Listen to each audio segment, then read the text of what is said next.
Bismillahirrahmanirrahim. Bir haftadan güllüň içinde Türkmen sahrada bir gurrun bopdur. Ekseriyet jawalarynda habary bar. Bir ýaş zenana adamsy ýok. Ejara turýan bolmaly bir ýerde.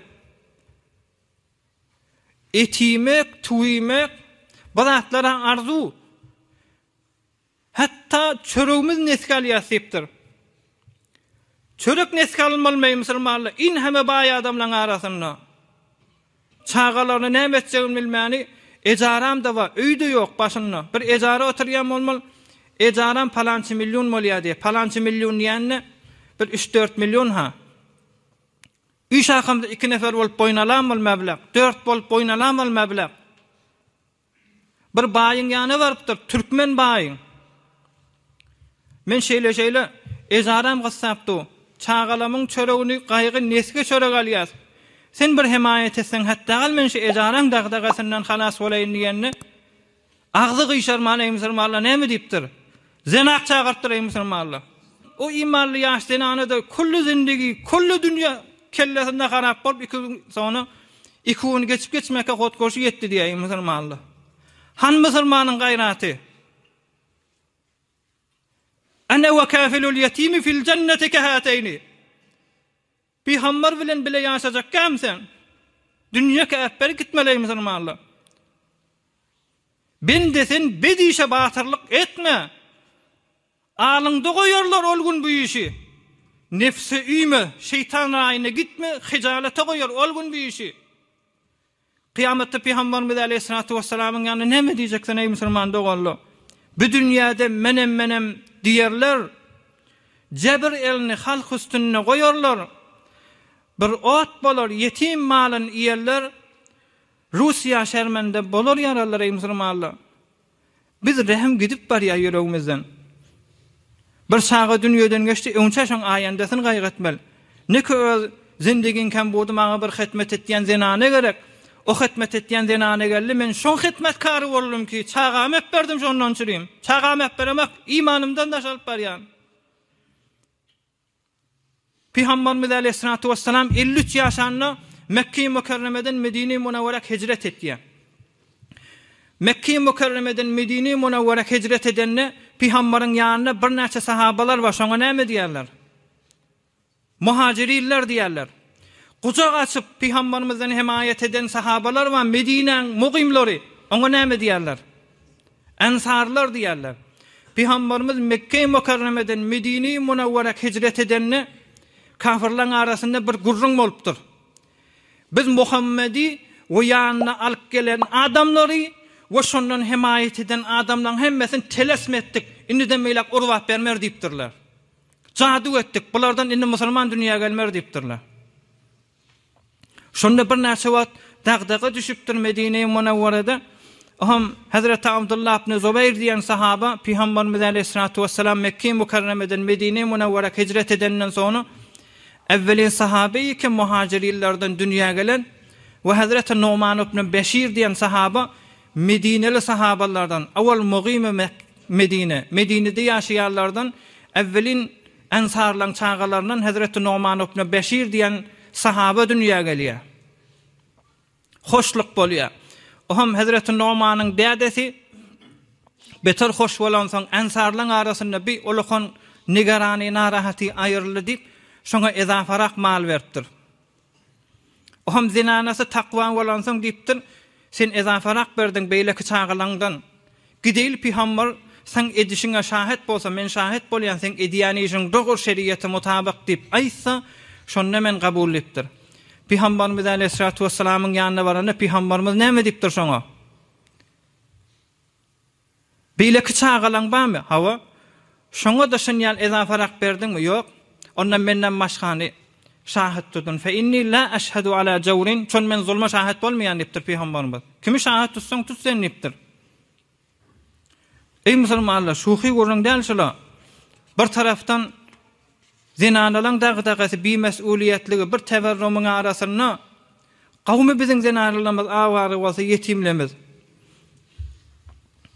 İnki olakon bereketli ey hayru beytim min buyutil muslimin hadis va hayru beytin fil muslimin beytun fihi yetimun yustahsanu ileyhi. İnki musulmanın öyünne bereketli öy, bir öy ki yetim olsa şonda yetime de hormat edilse. Ve inki musulmanın öyünün qarankısı Hudaýyň ýanyna düşman biderek görülýän yaman öy, bir öy köşelöýde yetim bolup yetimi narahat edilse dipdir. Çobini yetimi sarafkendi piş mede bu sebbe ferzende qiş. Başga bir yetim gözläp doka sen çağan oğşama dipdir. Oğşama nirdeý musulmanlar öýünden gowy awara çağalary. Näme öýüne bat bilenak. Näme ennem ikilenjik o enne dipdi o oğulluğa kabul eden agay musulmanlar. Ennem diýe şoňa. Dädemiň heli diými? Ennem öýe salanak diýe. Enneli kabul edýär, o çağaly kabul eden agay musulmanlar. Biz bir hekaýa diýen ýadyma düşüp duka. Bir wagt qarga näme? Özüňiz bilýän maslagy ýa-da qarga, iýmiti maslak. Bir de hot Süleyman Peygamberin namı resani. Mollaguş. Qarga bilen mollaguş ikisini neza etdi diye bir yatasuğun üstünde. Oham özüne meňzeş bir gazyň ýanyna bardylar diye kuşlaň içinde. Sen gazy bol biziň aramyzda hot bilen qargaň arasynda gazy bolmaly. İkisinin de bir behatte kafi delilleri yok şu suğun özünün kidigine. Şonno hotun kidipdir. Hot sorapdyr mollaguş sorapdyr sen ey gazy näme delil bilen menki delilim yok sen maňa hukmetdiň diýenni onne men qargany hemişe hokko bilen maslagymy bilen telekelik bilen ady çykygly emma sen adyň awry bilen çykygly arasalyk bilen çykygly şondan çym saňa hukmetdim diýenni onda o şatada hot birna diýip durýar musulmanlar mollaguş. Onda şahit bolypdyr ey gazy şu su qarganqy dipdir. Men suwdan geçip dipdir. Ýöne öz awrymdan geçip därlepdir. Ey musulmanlar biz musulman diýip awrymyz ba. Biz maly dünýä garlanmaýly. Musulman diýip awrymyz ba kıyamatda da hormat edilersiýär. Ertiden ta akşama näse rekat sünnet okylýar. 12 rekat sünnet okylýar. Peygamberimiz aýdypdyr aleyhissalatu vesselam ertiden ta akşama her kim 12 rekat namaz okuysa şu 12 rekat her 12 rekate cennetten bir öý berilýär diýipdir ey musulman. Dünýä kime galypdyr kime galar ýalak. Ey oglanlaryna bar ediýen dogan. Dünýä kime galypdyr bize galar ýalak. Kim öýünde hemişe ýaşapdyr biz ýaşar ýalak. Kim gülüpdir hemişe ki biz güler ýalak. Bu dünýä fanidir tutmaz benani. Bu dünýäge gelen ötüp baradyr. Kimdir ýalançy da tutan jahany, tutanyň ellerini açyp baradyr. Geçip gitdi ki hemmesi musulman dogalla. Bu arada men ýene bir gaw mesala edeýin. Gawja düşünersiňiz. Geçen hefte bir ulukan alimlaryň hekaýatyny aýdanlaryň. Hazreti Habibullah Qari, Haç Qari şan ýerli, Jergalanyň göz diýen owasyndan. Ben nohuda ulukan işler etdi, onu zebit bolanlar eştenlersiňiz. Jergalanyň göz diýen owasyndan Haç Qari şan Habibullah Qari şan bir ulukan ähli kerametin gurrun geçdi. Şoň bir ogly wady. Ona Hacı Abdulwahid şan ýerli. Hacı Abdulwahid şan bir ben nohudan öýüne mehman bolýar. Şu gurrun muwassak men şu ähli beytiň özü maňa rawaýat edip aýtdy. Şu gurrun bize derse musulmanlar. Badir yoktur aramızda bilemek men daqiq kelase gelýän oglanlardan. O gurrun merýe men enem ejem meni dünýäge getirenne şu lehzede dünýeden geçipdir hurrizi kan edip. Dädem gidipdir başga denana alypdyr.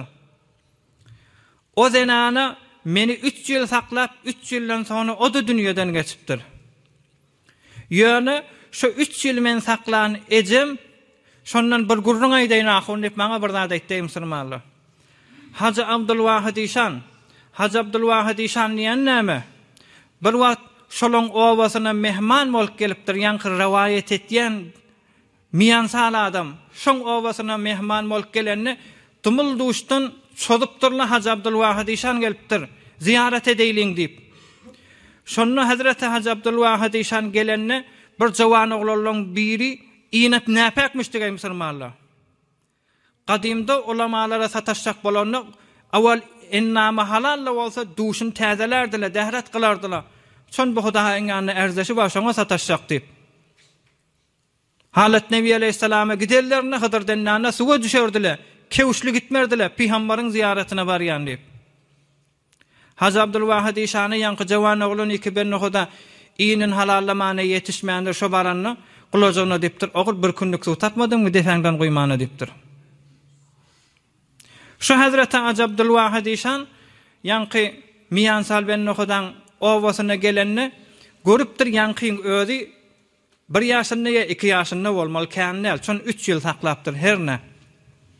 Şonu men ikilenji ejem meni suwa düşürüp duha o hem sayak mehman molk gelipdir. Şonda gözläp duran bolmaly men ikilenji ejem meni suwa düşürüpdir. Suwa düşürenden sonra görüpdir çalygy almak ýadyndan çykypdyr.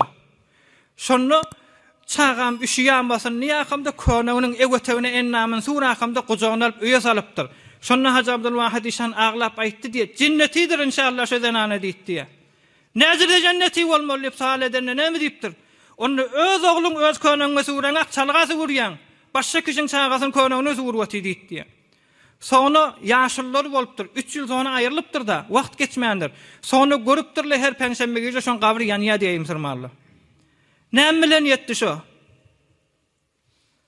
Bir çağa şonu gowja himayet etdi. Ana we kafilul yetimi fil cenneti kahatayni. Peygamberimiz aýdypdyr. Şu iki barmaň ýakyn bolýar, men bilen yetim saklarlar cennetde bir ýaşar diýipdir. Şon men yetim diýipdir Peygamberimiz aleyhissalatu vesselam. Ey musulmanlar, cennet kazanmak gynynal, ahiretiň biwad etmek de gynynal. Hazreti Nefisany we evvel jelesede geçdi. Fakat dehresunun bir otura gyzoglan şefaat tapdy. Bizden anan gözi ewetewine bir çağan, o da ewe çağasyny süwürdi diýip Hudaý Taala ýany şeýle izzet tapdy. Biz de adam bolaylyň ey musulmanlar, rahimli bolaylyň. Ýürek gatlyky we biderek elbet ýagdaýdyr ey musulmanlar boldy. Hak hemi goýat ki ey magrure kur, neyzinamen pare pare gaştur, kelaw anzalna kitaban lil jabal la nusaddi'sum man qata'sum martahal. Hudaý Taala'nın görellerini kıyamatda ısgyllar gaşak. Hudaýa näme jogap bermeli? Dağlar dur bilmändir, şu daşlyk bilen, gatylyk bilen eripdirler. Hudaý Taala'dan bir az açyp görnende tur dağda. 6 däne dağ napedit bolupdyr. Şu Kur'any bize indiren Hudaý biz näzire durmaly şu barada musulman dogully gaýrat edeýliň. Yetim görseňiz ey musulmanlar garyp galyp bermez, aç dölüp bermez. Himayet edeýliň. Bir yetimiň kellesinden sifalamak, bir yetimiň kellesini şeýle çekmek, şoň näçe däne saçy bolsa şo mukdar Hudaýyň ýanyna derejen galýar diýe. Gaýrat edeýliň, rahimimiz ewirk getireyliň. Her kim öz owasyna gaýym bolsun, her kim öz mahallesine, her kim öz mentagasyna. Indi şo şähri ki ýanky zenany hotkoşy edipdir fakat çöreğin nesgal ýady diýe. Ejarasyna pul tapylmandyr. Boynumda galmasyn. Şu şehirde ýaşaýan baýlaň hemmesi tawba etsin, ýoksam kıyamatda tutulýar. Nämeden çyryp öz owasyny çörek tapman bir nefer hotkoşy edipdir. Çağalan aşlygyny jydap bilmäni. Gaýrat edeýliň ey musulmanlar. Peygamberimiz aleyhissalatu vesselamyň asl ummetleridirsiňiz. Yetim biziň aramyzda aglasa bilin şo taýda Hudaý Taalaň rahmeti gider. Men şoňa ata hesap bolaýyn. Bir görýän bir gyz oglan yetimdämi? Men 2 däne gyzym bolsa, o da 3-nji bolsun, hissat bolup bermer. Bir däne yetim çağa bolsa, men öz oglum hesap edaýyn. Oglanlama gyşyňyň 2 däne tor aljak ýerme 3 däne tor alar. 2 kilo miwa aljak ýerme näçe kilo alar? 3 kilo alar. Bir geň taňja zat bazardan hoş etjek bolup alamda, hemişe hoş etmeseňdi heftede aýda hoş edip duraylyň ey musulmanlar. Gaýrat edeýliň, täke biziň ýaş serperestden mehrum bolan aýal ogallamyz dagdagasy bolmar ýalak. Ya biziň çağalamyzyň heýwere musulman ýurtda ýaşapda gawatda özüňiz bilýäňiz bir çağı enesiz ýaty bilmeýär. Enesiz iwiçi bilmeýär, äsli enesine wabasta. Enesini bir ýerde goýup, özü başga ýerde ýaşap bilmeýär. Şeýle ýürek ýoga onda. Sen onu öýden kawup bermeli. İkilenci çağanda gözünün alında silýär. Gözünün alında oşýaý musulman. Gözünün alında oňa ikram etdi. O çağan öýü de iýdiren ağa. Gaýrat etsin, boýnumda galmasyn. Hiç kimin de ýüzüni ýuwarýarly, hemme mantagada, her mahallede de ba. Gaýrat etsin, o wennele de özüni eslah etsin. Täkär ahiretden boş galmarýarly musulmanlar.